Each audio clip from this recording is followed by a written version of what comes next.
this week on the series premiere of Days of Our Mercedes. Everything I have to say about the F1 race in Bahrain had to be cut out from the review because it was way too goddamn long, and it had to get its own video.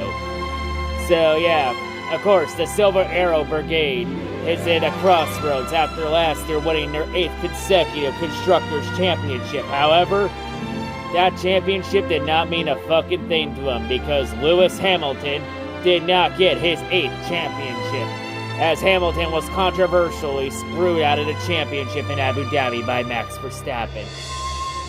Of course, this whole mess started with Toto Wolff wanting to take the entire thing to court, despite the fact that Toto Wolff said that the championship should be decided on the track and not in the courtroom.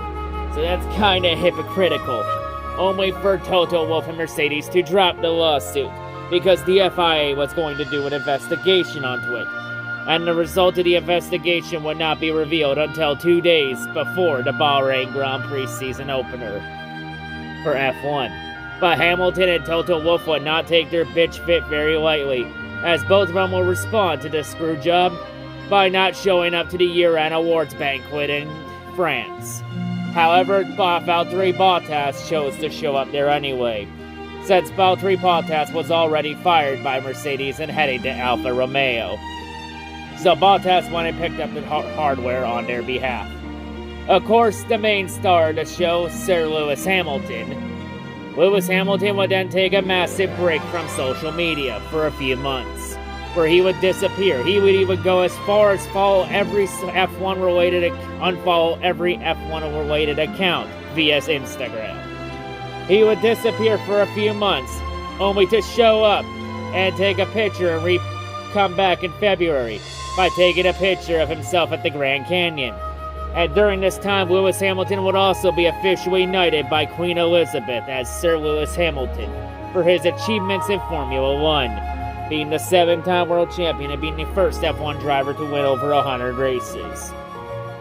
Of course, the Silver Arrows will welcome a new cast member to this squad as they look for their 9th consecutive Constructors' Championship, as George Russell finally gets his opportunity at the Silver Arrows. So now, after Russell has been wasting at Williams for a few years, Russell finally gets to be at a real team. So of course, a lot of signs at testing pointed that Mercedes might be vulnerable for the first time in nearly a decade, as they were pretty slow behind the Ferraris, and McLarens, and even the Red Bulls, only to show up and be fastest in practice. And of course, the Mercedes, the Silver Arrows, they're going back to the silver paint scheme and retiring the black. To be perfectly honest, the black scheme just didn't feel the same with Mercedes. Like, that black scheme was honestly more of a political statement since they went to that scheme when the Black Lives Matter shit was at its peak. But yeah, and of course, some Mercedes, they would once again try their mind game tactic they've tried the last few years, by hyping up the rest of the competition.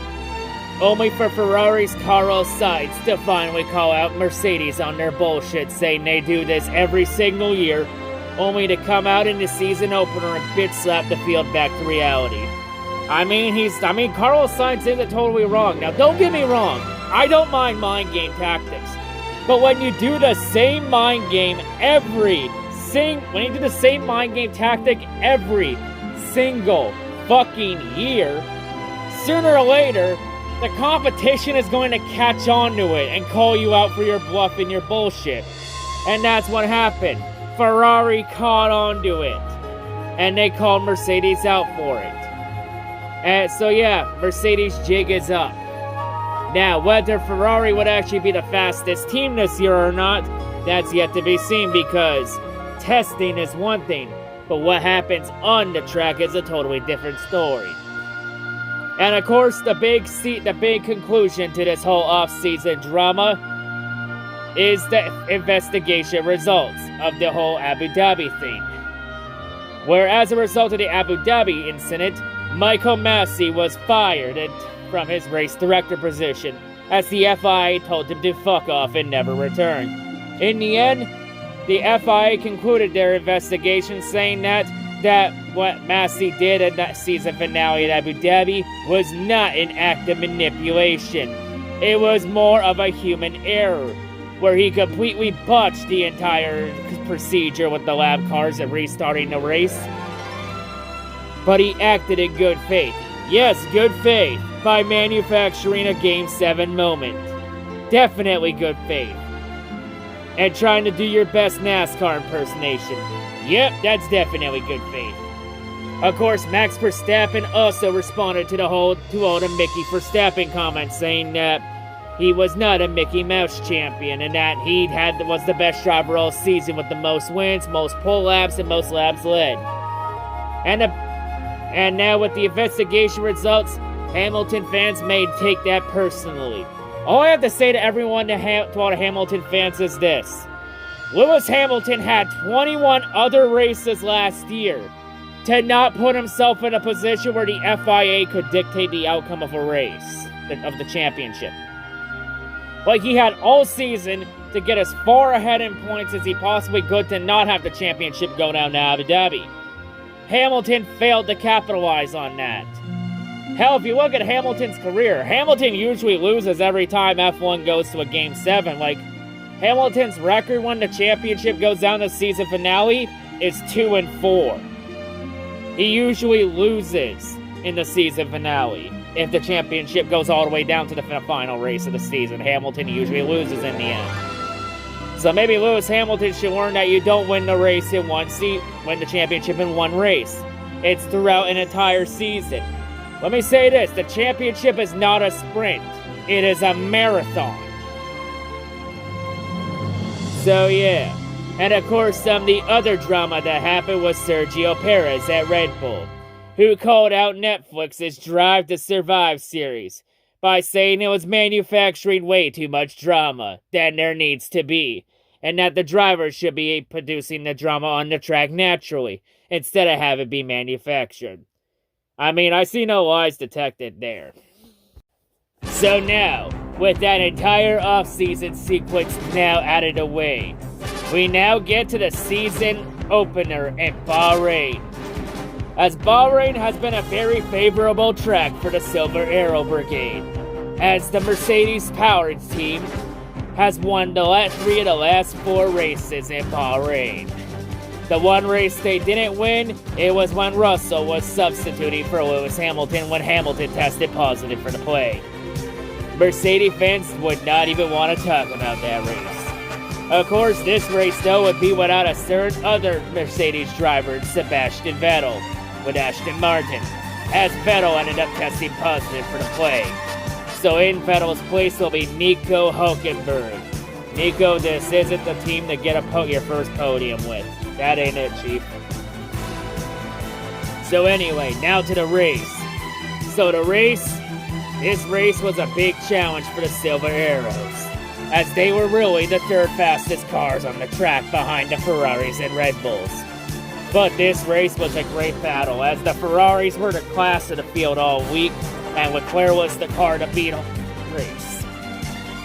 Like throughout this race, we would have a really great battle between Leclerc and Verstappen. Both of them would straight blows back and forth. As right here, between Leclerc and Verstappen, we were witnessing a battle of the ages between two of the young and bright future stars of this sport. A throwback to their karting days, and also this battle was the successor to their epic tilt in Silverstone 2019. Both drivers giving everything they got for the lead. As Verstappen would play it very aggressively entering turn 1 by full sending it. Yet Verstappen and being aggressive gave a better combination. While Leclerc would take it a conservative and was able to pass Verstappen on the outside. On the next straightaway into turn 4. And this battle would go on for many laps, until Verstappen would end up chewing up his tires. Verstappen would then take a page out of Lewis Hamilton's playbook by saying the tires were dead. Verstappen, this ain't the Mercedes, this is Red Bull. You can't fucking pull Hamilton's tricks with Red Bull. Because Verstappen thought if he did that, he would just instantly get faster like Hamilton does with Mercedes when Hamilton says the tires are dead. but it turned out he might have actually cooked the tires, as Leclerc would end up pulling away. Throughout this race, Lewis Hamilton would end up running 5th for a majority of this race, while the new Mercedes driver George Russell had a struggling qualifying session. He would qualify 9th, while former Mercedes driver Valtteri Bottas would qualify 6th beside Hamilton, only for Bottas to completely shit the bed on the start of the race.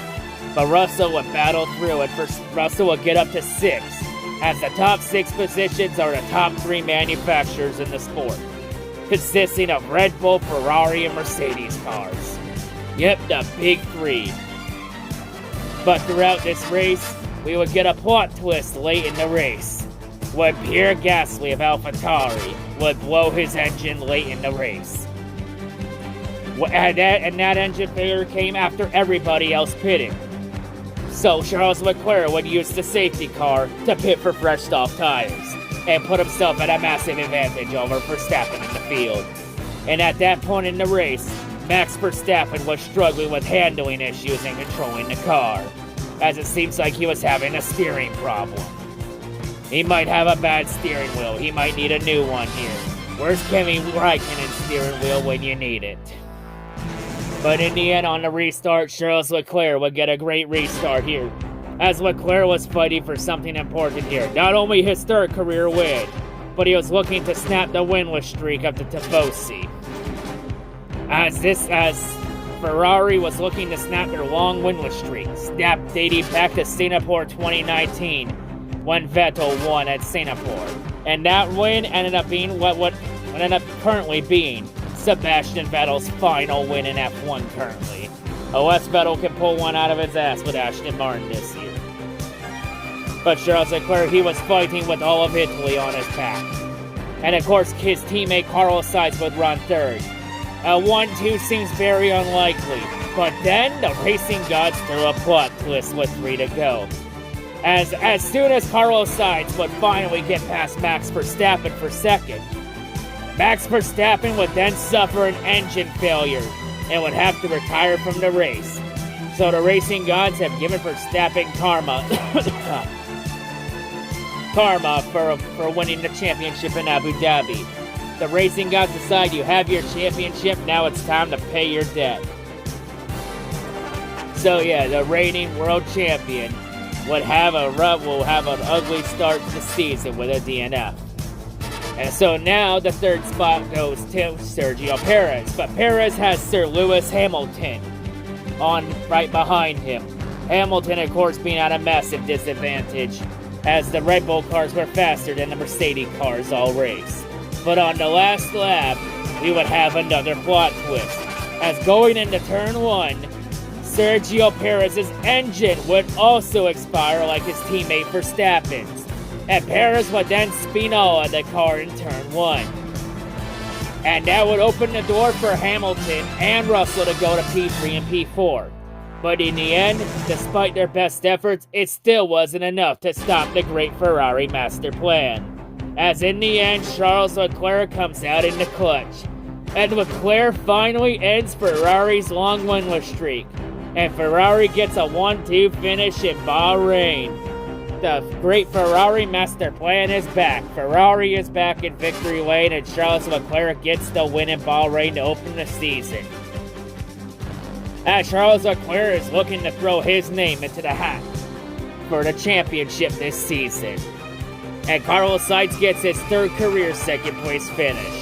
Hopefully this year, Carlos Sainz will finally get that 1st career win that has eluded him all along. But Lewis Hamilton ends up 3rd and gets a podium finish when it seemed very unlikely. It took some reliability issues from Red Bull for Mercedes to cheat certain death to get a podium finish, and end up 2nd in the Constructors' Championship behind Red Bull. Of course, the big story of this race, though, was Kevin Magnussen in that Haas car. As Magnussen would end up, after Magnussen was announced as the replacement for Mazepin about a week and a half ago, Mazepin would battle to get a top 5 in that Haas car, to get some stability in that team in the rally, the team behind. So now Kevin Magnussen can now fuck smash all the doors he wants at Haas. And maybe he'll let Gunther Steiner join in the fuck smashing too. And of course, some Ganu Su, the first ever Chinese driver in F1, he gets a top 10 finish in his F1 debut. And Ganu Su now becomes the first Chinese driver to score a point in F1. So far, not bad in your first race, kiddo. But yeah, Ferrari and Leclerc win. So yeah, Ferrari wins. Let's check on the Ferrari fans right now and see how they're handling this.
So now, with Ferrari winning this race and Mercedes being able to cheat death to get second in the Constructors to get some leg up on Red Bull, it is very clear that Mercedes has an uphill battle this year for their 9th consecutive Constructors title and their bids for Hamilton to get his 8th World Drivers' Championship, as it seems like Ferrari is the team to beat this season.